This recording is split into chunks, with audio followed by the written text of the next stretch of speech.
Residents in the area are not on board. Some residents accusing Mayor Todd Gloria and City Council for not getting enough community feedback when it comes to the multi-million-dollar project.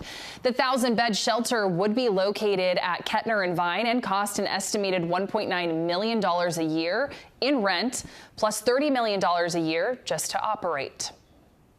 We were concerned from the beginning because here we go again with the city preparing to sign off on a lease agreement that could tie taxpayers' hands for decades to come.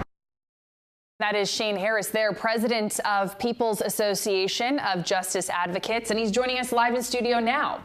He's calling on the city to pause negotiations for 60 days, urging the council to host neighborhood meetings before committing to such a big deal. Shane, thank you for being here. Good to be here. It's always good to be here at KUSI. And we just talked about this. You're not just calling on the city to do more or openly, vocally opposing it. You've issued a counter proposal, a written document. Tell us about that. So my office issued a counter proposal, a memo to the San Diego City Council on April 19th. And this is important because most of the folks that are in support of this shelter are going to tell you, oh, Shane Harris is just against this.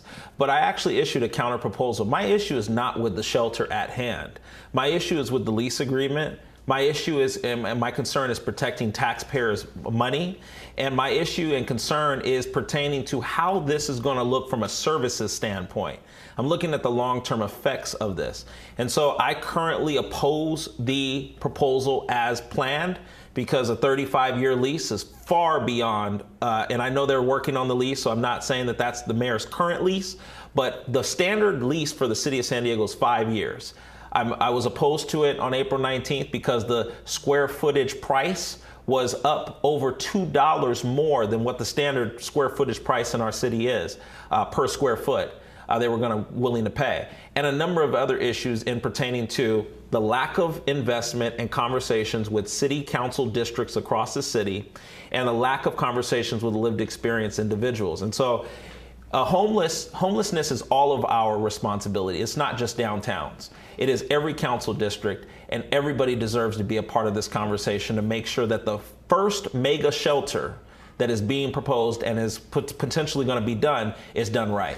Want to make sure it's done right. I know you mentioned some of the big issues you have. Is a different location part of the discussion at all, or something that you've also talked about? Because I know that obviously the people living right nearby don't just have issues with everything you listed, but also the location because they're near it. But how do you feel about that? Well, my counter proposal requests the city pause, that the city council, instead of tackling a lease negotiation, that they would pause lease negotiation for 60 days, go to every council district, 1, 2, 3, 4, 5, 6, 7, 8, 9, every council district, hold one community input session per council district, same way they did it with the selection of the chief of police.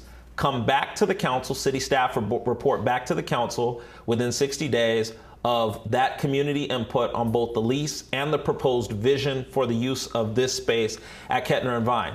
And there are some who have been standing with me who do oppose the site entirely. And there's some who have been standing with me who are okay with the site. I think the goal with my proposal is that it asks for that community input from every council district, and it asks for the city to ensure that it does its due diligence. What we haven't seen is we haven't seen a productive plan with the county. If you look at every one of the mayor's press conferences, you don't see the county standing there. That is a vagrant concern for me, right? We've got to have a real conversation.